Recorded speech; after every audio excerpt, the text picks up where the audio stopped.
You're listening to Criticaleye's Inspiring Leaders podcast. Criticaleye is a global membership community with over 2 decades of experience supporting senior executives in their roles. We work with board-level executives, giving them opportunities to build their knowledge, skills, and access independent reference points outside of their immediate networks. Whether you're stepping up into a more senior role or aspiring to do so, looking to hone high-level stakeholder relationships, drive operational performance, build your own personal resilience as a leader, or have longer-term career goals such as moving into a plural career, Criticaleye's approach supports a range of leadership challenges and ambitions.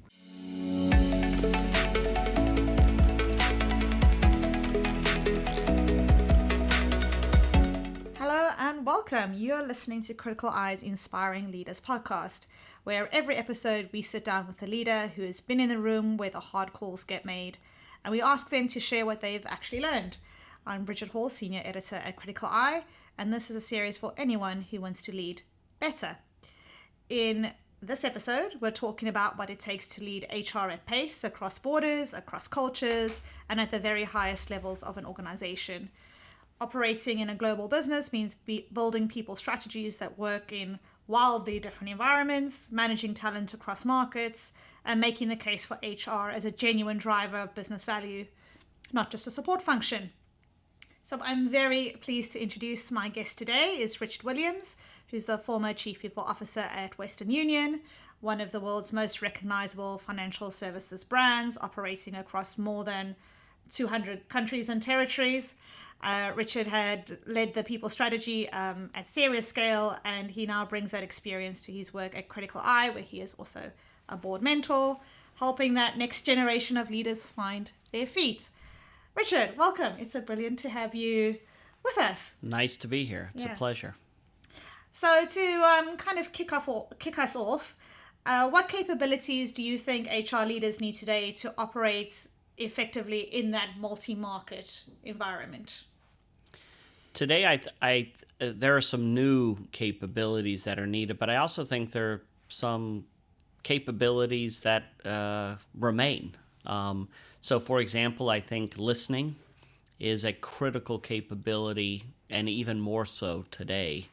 And the ability to listen to understand, right? And not listening to react, but listening to really, because I think when you're talking to an executive team or you're talking to the broader employee population, you really need to understand where they're coming from, what's on their mind before you can react to it. So I think listening continues to be a very important capability. I think growth mindset is the next capability that I'd highlight, and growth mindset not just from an individual standpoint, but creating an organization with a growth mindset. Because as we look today at what's coming, and AI is the prime example today, we need to create organizations that have the ability and the interest to look at these new capabilities, to be resilient in exploring them, and to be trusting enough to put it into their own workflows without fear. We can't have a situation where you're putting AI in and someone's fearful of it. You really want people to embrace it and use it to make their jobs better, more productive, and better for their customers. From your experience that you had, where have you seen this kind of growth mindset work really well? Do you have like a good example for us? Yeah, I think it's worked well with as organizations have embraced not AI but broader technology, and I think in the human resources function, as they've embraced new HR systems that are more integrated and embraced the data that they're able to get out of those systems as a result of having one database for all of your people. I think you then see the power of understanding the data and how the data can help you make better decisions. So I think that's one example of embracing it, but you got to have the mindset to do it in the first place, and then the mindset to say that data will help improve some of your positions. So I think that's an example of a growth mindset. But it's the ability to be resilient and also to take the time to understand what's new, right, without being threatened by it. And I think that's an organization capability that's very important today.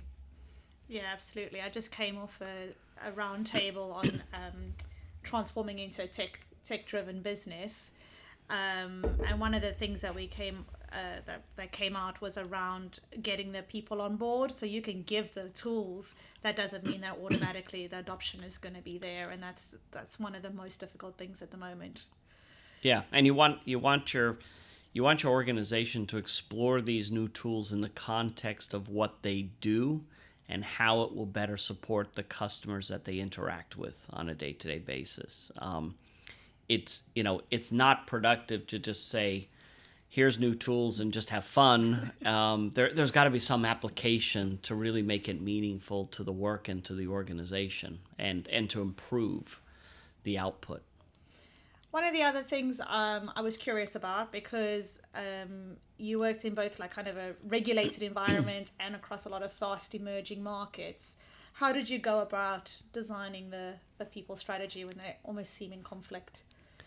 Yeah, well, with people strategy, I think, number one, it's important that the people strategy, and everyone needs to understand this, the people strategy is there to enable and drive the business strategy. So there can't be any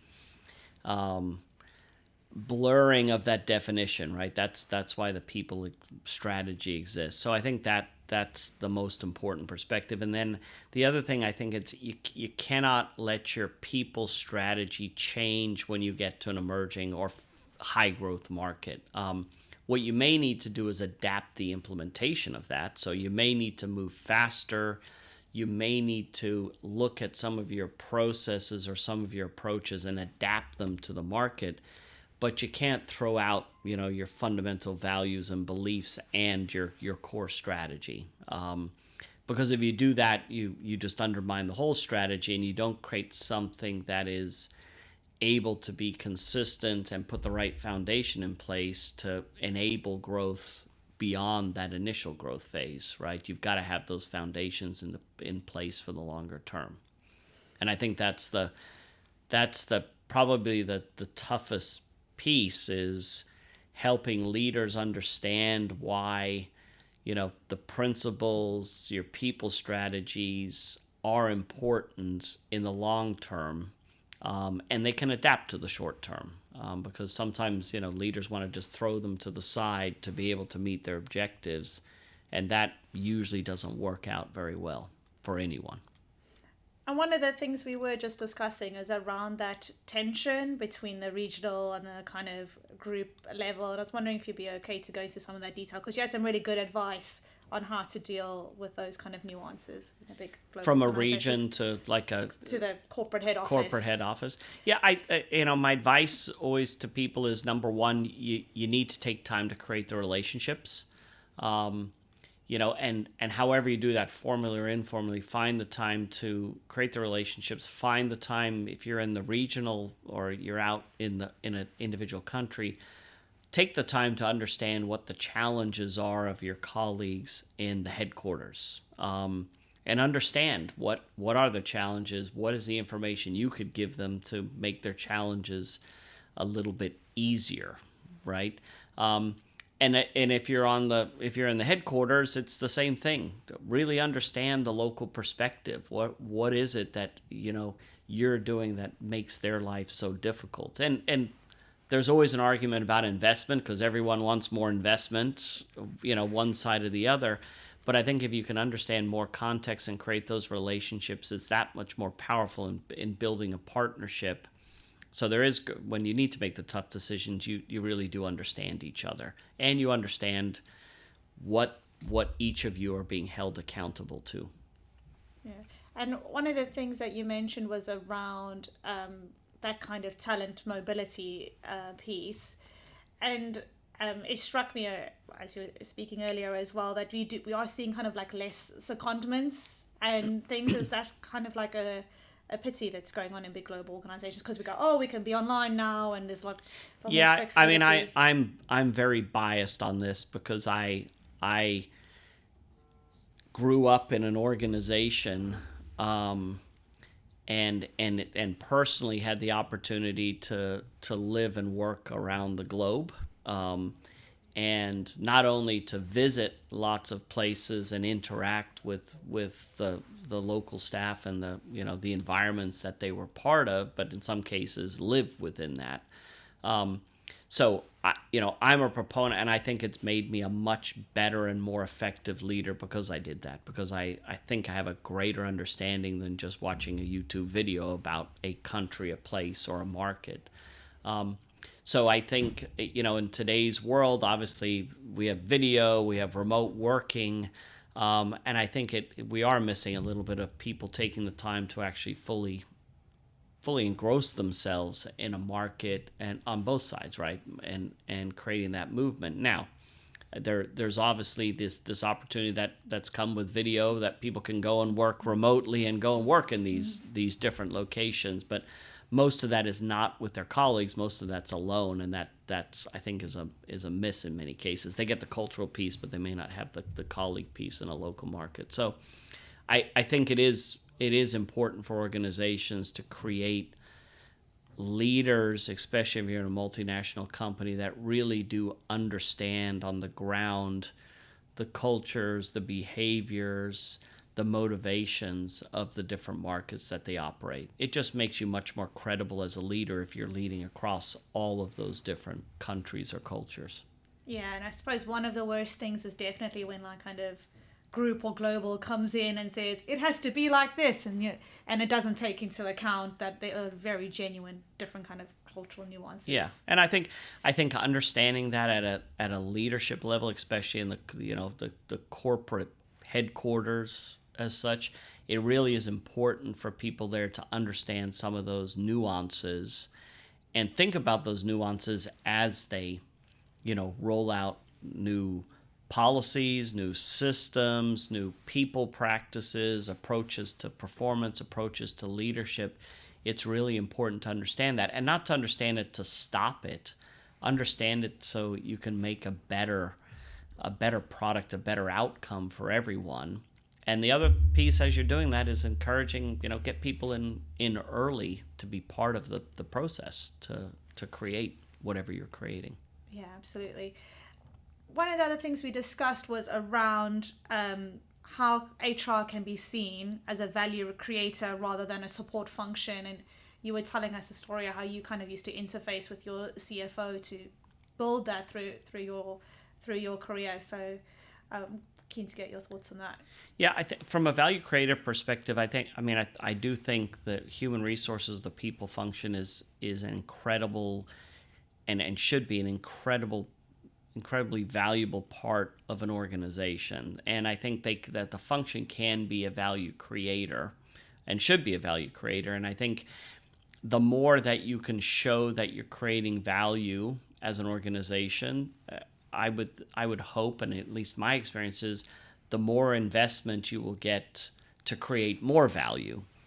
So I think it's very important to, number one, as I said before, understand the business strategy very clearly, and then as you're developing the people strategy, keep checking to make sure it is helping drive the business strategy. I think that's a critical connection that needs to be made to show the organization that you are actually contributing to the outcomes that the organization has. And people are usually a pretty big driver of that, so it's important. And then I think the other piece is as you complete initiatives, it's going back and showing the return on investment. And that doesn't always need to be a spreadsheet. It can also be an articulation of this is the value that was created from that investment. Here's some of the tangible outcomes. Because I think the more you can go back and show the impact, the more likely it is that someone will make an investment going forward. And to your point with the CFO, CFOs manage, the money of the organization. They're managing the finances, and they can be very black and white in returns. And I think over time you've got to build that credibility with the CFO to show that it's not just about the spreadsheet, that you can create value outside of the spreadsheet that actually influence the company results, right? Which is what they're most concerned with. So I think building that credibility over time through showing them data and metrics and the outcomes is important for building that relationship and showing the value creation of the people function. You mentioned credibility there. How then do you build that credibility and influence at the board level, kind of, both as a CPO and executive member? And I know you mentioned earlier about how it's quite a big, you didn't realize what a big jump there was where suddenly when you did have to report to the board. I wonder if you can talk through that experience. Yeah, I think with the board that we, at least I forgot or didn't understand, and I think still to this day, the board members in most organizations, certainly public organizations, they're there to represent the shareholders. So they're a governance to represent the shareholders. They're in what the management and the organization is doing and whether they're meeting their objectives or not that they've committed. But they're also there as a sounding board and to provide, feedback, wisdom, coaching to the management team. They're not there to manage the company, and I think that's a very important point to keep in mind when you're dealing with a board member. The other piece is board members are there maybe 20 days a year, right? They're board members. They have 6, maybe 7 meetings a year of a couple of days, and that's the time that they focus. There's some preparation that they do, but for the most part, those are the days that they focus on the company. So you have to keep that in the mind in your context of keeping things clear, simple, and direct, and getting them to understand the things that they need to understand to fulfill their role as a board member. So sometimes that does mean data, but it's making sure that's the data that's important to them. And if you start sharing all sorts of data that is really irrelevant and not relevant to what they've got to do, it's hard for them to focus. So I think understanding that first is critical, and then secondly, spending the time to understand their perspective, their insights, always doing a pre and a post debrief. If you're if you're speaking to the remuneration committee, really understand what they expect going in and understand coming out, because that will help you over time build a much better agenda outside of what they're doing for their governance requirements, but things that they want to do to help the organization be successful. And through your tenure as CPO, did you see their kind of priorities and agenda change? What were the kind of real constant ones, and what's kind of came and went over that time? Well, things obviously. I mean, we're in an environment now and have been for a while where there's constant change, and there's constant change pressures that come upon board members like they are on companies, right? Where they are either required or believe they need to spend more time. Compliance, it became a huge issue. Cybersecurity is a huge issue. AI now so those are things that they want to spend more time on. And there's been many topics, if you look back, that have come up where they shift their attention because there are meaningful changes in the marketplace that they want to make sure the company is reacting to or embracing or putting the right protocols in place to apply them to the organization so they're in compliance with whatever is changing in the marketplace. So those interests automatically will change with board members, and it's understanding those and understanding from a board member standpoint what those are, so you can provide that context to them for your organization. I think that's very important. I know you were on a call with us yesterday around succession, and I wanted to get your thoughts on that, because there's more maybe volatility going on. Do you think that's why, or was succession as big a topic for you during your time?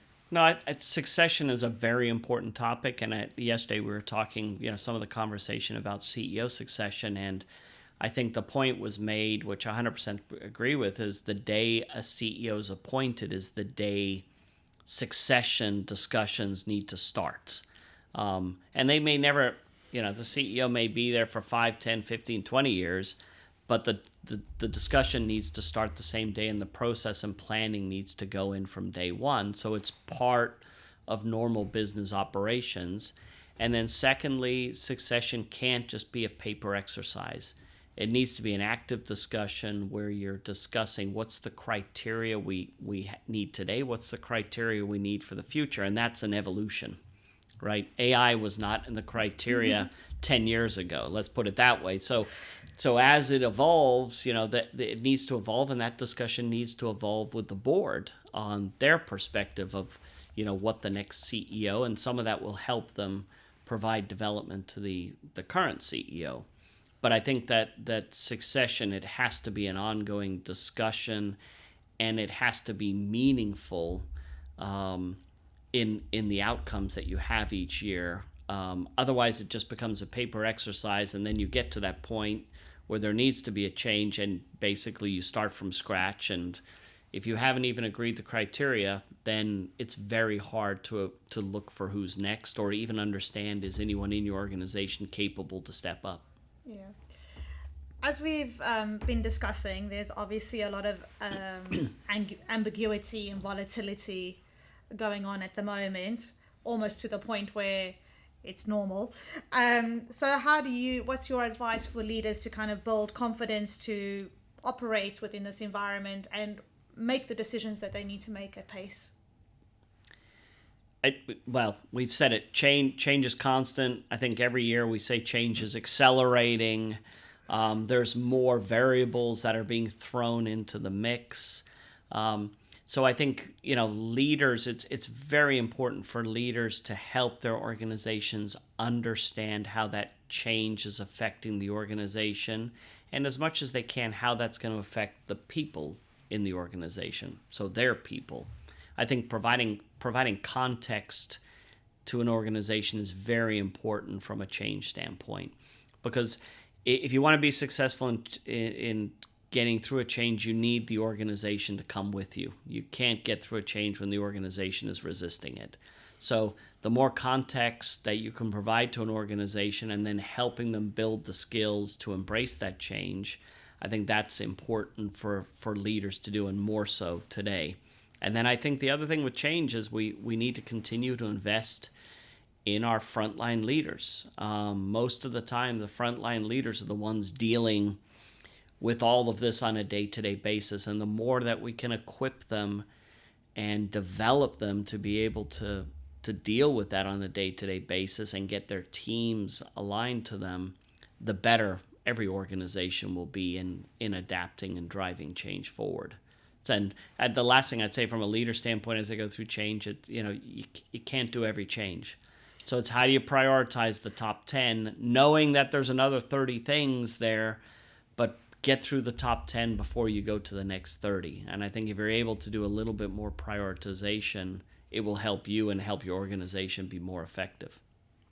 And finally, because you are one of our Criticaleye board mentors, I guess what role do you see mentoring kind of playing in creating that kind of high performance in a leader?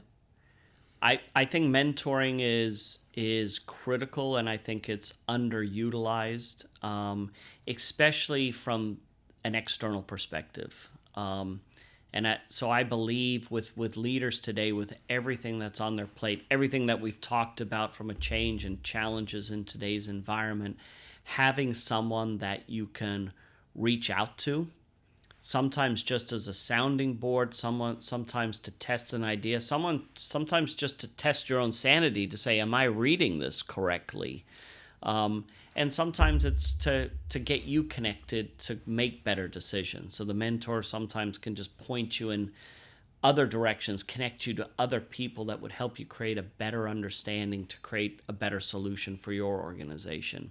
So I think mentoring, especially someone that is a neutral party coming from an external standpoint, is a fantastic resource for any executive to have. I mean, I think it's a undervalued resource today, and the more executives can take the time to build that into their daily schedule, the more effective they'll be in the long term. Yeah, and as we were just discussing, that kind of also more exposure to you said you're still in touch with like a network of peers that you built over time. Just having that trusted kind of circle around you and a place to go for when you don't have the answers. Yeah, and it's, if you've got a mentoring relationship and you've built that, the mentor does the work for you. They will create all the connections for you, as opposed to you saying, now I've got an issue, now I need to find a network to be able to help resolve this, or to get some data, or to get some understanding. That takes a lot of time. If you've got someone that can just help you do it immediately, and you have the relationship and under someone that understands the context of the challenges you're facing, it'll make it that much more accessible, that much more quickly. And keep the important meetings. Exactly. Thank you so much. Richard, it has been such a valuable conversation. Thank you for being so open about what it truly takes to lead HR in a global organization, and for sharing lessons that only come from doing it yourself. For our listeners, I hope this is giving you plenty to think about, whether you're an HR leader looking to build your influence, a CPO navigating the complexity of multiple markets, or simply someone thinking about how to lead with more confidence in an uncertain world. If you enjoyed this episode, please subscribe so you never miss a conversation. You can find us on Spotify or wherever you find your podcasts. And for more content and insights just like this, follow us on our Criticaleye LinkedIn. That's all for this episode of Criticaleye's Inspiring Leaders podcast. If you'd like to find out more work about what we do with senior leaders, visit us at criticaleye.com. Until next time.